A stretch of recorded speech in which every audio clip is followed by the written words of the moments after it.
Assalamualaikum warahmatullahi wabarakatuh. Najwa Shihab pernah berkata, bahwasanya sesuatu yang tidak dipertaruhkan tidak akan dimenangkan. Maka dari itu, kami kelompok 3 di sini berjuang bersama-sama untuk memberikan presentasi terbaik kami. Sebelumnya, perkenalkan saya Dita Nurserina Dan saya Dwi Anugrah Oktaviani akan mempresentasikan hasil diskusi kami dengan tema memahami garis besar isi Al-Quran. Di sini kita mempunyai 7 pembahasan. Yang pertama, pengertian akidah. Yang kedua, pengertian ibadah. Ketiga, penjelasan wa'du dan wa'id. Yang keempat, pengertian akhlak. Yang kelima, pengertian hukum. Yang keenam, kisah-kisah dalam Al-Quran. Dan yang terakhir, iptek dalam Al-Quran. Pembahasan pertama kita kali ini adalah akidah. Dalam bahasa Arab, akidah berasal dari kata al-aqdu, yang berarti ikatan, atau tiku, yang berarti keyakinan atau kepercayaan. Al-ihkamu, yang artinya mengokohkan. Adapun menurut istilah, akidah adalah keimanan seseorang yang diyakini dan pasti tanpa adanya keraguan di dalamnya. Pada zaman sekarang ini, akidah sangatlah penting bagi kehidupan manusia, yang terutama bagi para remaja, karena akidah sangatlah berpengaruh kepada pergaulan hidup, perilaku manusia, baik sesama manusia ataupun kepada penciptanya, yakni Allah Subhanahu wa Ta'ala. Akidah terbagi menjadi 4 macam. Yang pertama, akidah uluhiyah, yaitu keyakinan atas ibadah kepada Allah yang terdapat pada rukun iman yang pertama, yakni iman kepada Allah, sebagaimana dalam firman-Nya Quran Surah Al-Anbiya ayat 92. Bismillahirrahmanirrahim. Inna hadhihi ummatukum ummatan wahidah wa ana rabbukum fa'budun.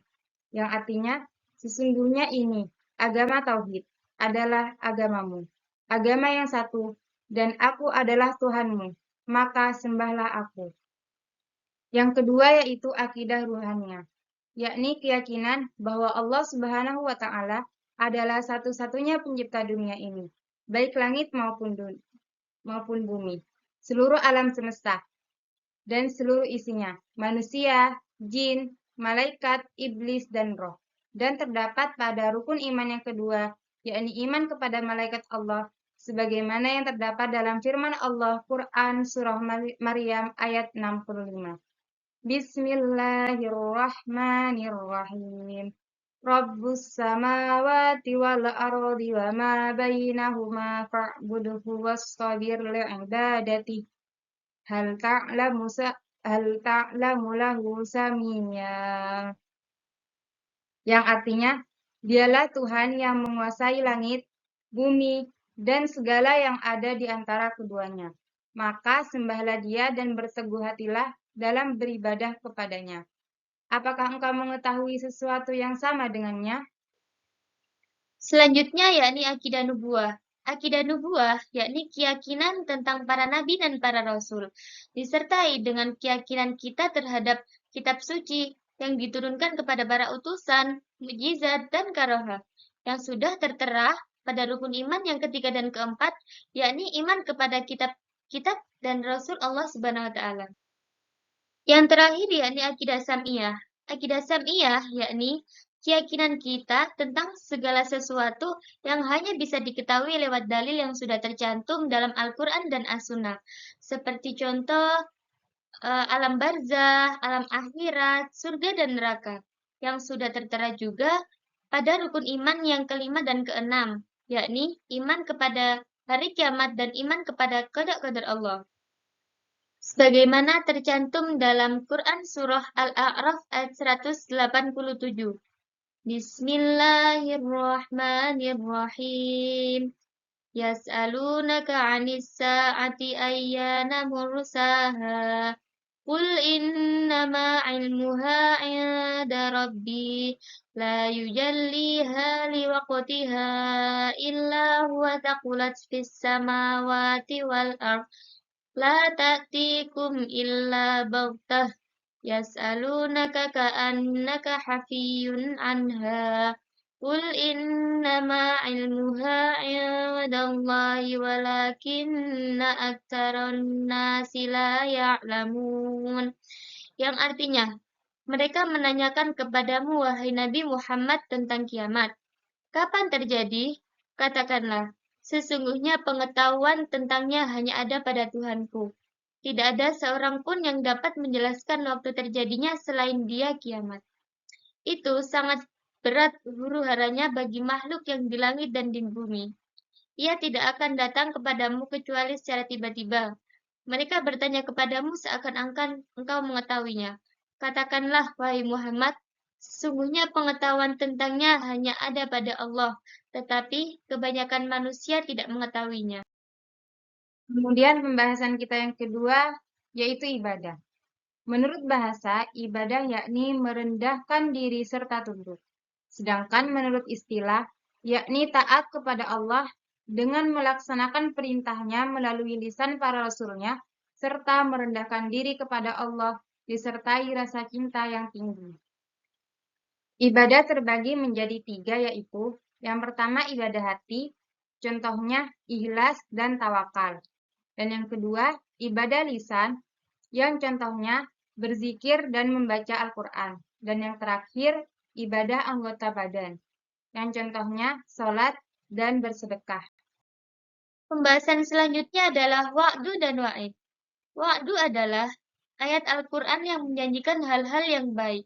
Seperti halnya Allah Subhanahu wa Ta'ala berjanji akan memasukkan orang soleh ke dalam surga dan akan memberikan ampunan kepada orang-orang yang bertaubat.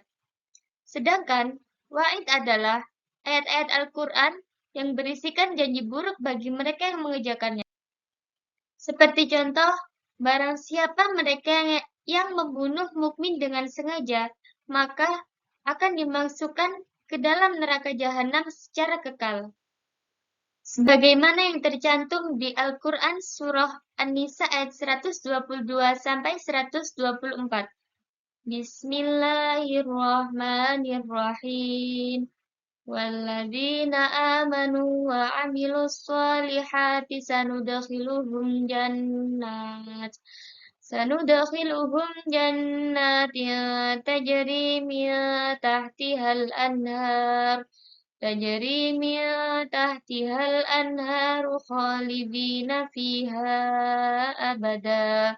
Wa'dallahi haqqan wa man asdaqu minallahi qila. Laisa bi amaniyikum wala amani ahlil kitab. Man ya'mal su'an yujza bihi wala yajid lahu min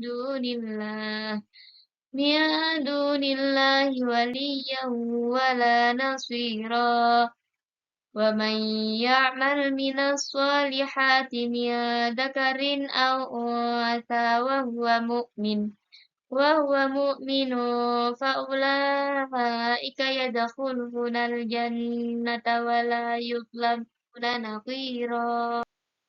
Yang artinya, dan orang yang beriman dan mengerjakan amal kebajikan, kelak akan kami masukkan ke dalam surga yang mengalir di bawahnya sungai-sungai. Mereka kekal di dalamnya selama-lamanya. Dan janji Allah itu benar. Siapakah yang lebih benar perkataannya daripada Allah? Pahala dari Allah itu bukanlah angan-anganmu, dan bukan pula angan-angan ahli kitab. Barang siapa mengerjakan kejahatan, niscaya akan dibalas sesuai dengan kejahatan itu. Dan dia tidak akan mendapatkan pelindung dan penolong selain Allah. Dan barang siapa mengerjakan amal kebajikan, baik laki-laki maupun perempuan sedang dia beriman, maka mereka itu akan masuk ke dalam surga dan mereka tidak akan dizalimi sedikit pun. Pembahasan yang selanjutnya adalah akhlak. Akhlak berasal dari bahasa Arab yang artinya hulukon, yang berarti budi pekerti, tabiat, perangai, dan tingkah laku. Menurut istilah, yakni pengetahuan yang menjelaskan baik buruk atau benar salah, mengatur pergaulan manusia dalam hidup, dan menentukan tujuan akhir dari usaha dan pekerjaan. Akhlak terbagi menjadi dua, yaitu akhlak mahmudah dan akhlak mazmumah. Yang pertama adalah akhlak mahmudah. Akhlak mahmudah adalah akhlak yang terpuji. Contohnya, jujur, sabar, dan ikhlas. Dan yang kedua adalah akhlak mazmumah, yaitu akhlak yang tercela. Contohnya, takabur, musyrik, dan murtad. Pembahasan selanjutnya yakni mengenai hukum. Hukum adalah sistem kaidah-kaidah yang didasarkan pada wahyu Allah dan sunnah Rasulullah. Hukum digunakan sebagai mengatur tingkah laku manusia dan mengikat bagi semua pemeluknya. Sumber hukum dalam Islam yang utama adalah Al-Quran, yang berisi tentang perintah, larangan, anjuran, dan ketentuan untuk menjalani kehidupan sehari-hari. Selain itu, hukum juga bersumber dari hadis, kesepakatan ulama atau ijma, dan qiyas atau analogi hukum. Jadi pada dasarnya, hukum Islam adalah hukum yang mengatur kehidupan kita di dunia dalam mencapai kebahagiaan hidup kita di akhirat. Tujuan Allah Subhanahu wa taala mensyariatkan hukum Islam yakni untuk memelihara kemaslahatan manusia serta menghindari mafsadat di dunia maupun di akhirat. Pembahasan selanjutnya yaitu kisah-kisah dalam Al-Quran. Kisah artinya cerita atau hikayat. Sedangkan menurut istilah adalah media untuk menyalurkan kehidupan, kebahagiaan dalam hidup yang terjadi pada suatu peristiwa yang saling berkaitan. Secara garis besar, kisah-kisah yang tercantum dalam Al-Quran dikelompokkan menjadi 3 macam. Yang pertama, kisah-kisah para nabi dalam perkembangan Islam. Baik dalam memperoleh mukjizat dari Allah, berdakwah, serta balasan bagi orang yang menerima dan yang mendustakan dakwah tersebut. Contohnya adalah kisah Nabi Nuh alaihissalam.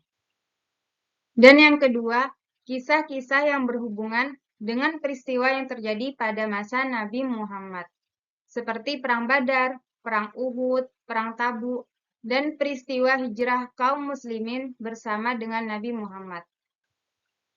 Dan yang terakhir, kisah yang berkaitan dengan peristiwa masa terdahulu dan sosok yang tidak termasuk Nabi. Contohnya, kisah Maryam, seorang perawan suci yang melahirkan Nabi Isa alaihissalam. Pembahasan kita yang terakhir, yakni iptek dalam Al-Quran. Dalam Al-Quran telah tercantum pembahasan tentang ilmu pengetahuan dan teknologi. Tidak dibahas secara mendalam, namun telah dipaparkan iptek sangat penting bagi kehidupan manusia, untuk kesejahteraan manusia, dan juga sebagai alat untuk membantu meringankan tugas manusia sebagai para khalifah di bumi. Pada zaman sekarang, iptek sangatlah memudahkan bagi kehidupan manusia.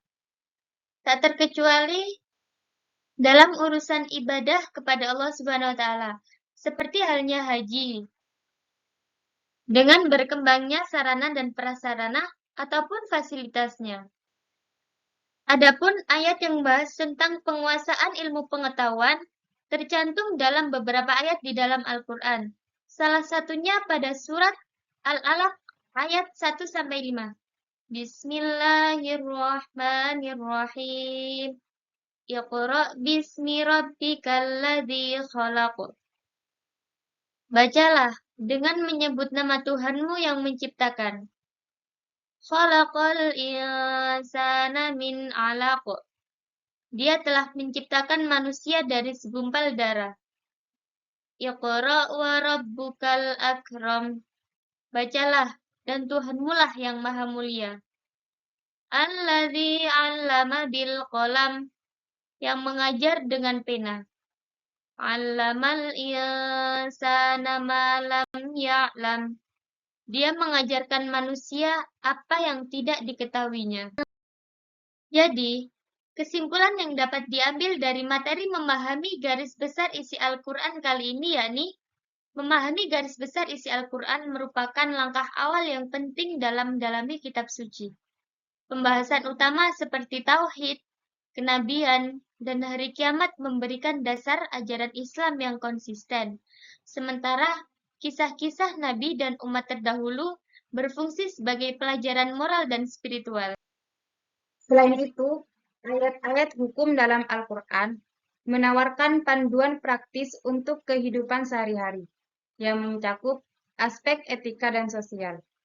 Dengan memahami garis besar ini, kita dapat memperoleh wawasan yang lebih mendalam tentang ajaran Al-Quran dan bagaimana menerapkannya dalam konteks kehidupan modern. Demikian presentasi dari kami. Beli bakwan di warung Mbak Asih. Cukup sekian, terima kasih. Wassalamualaikum warahmatullahi wabarakatuh.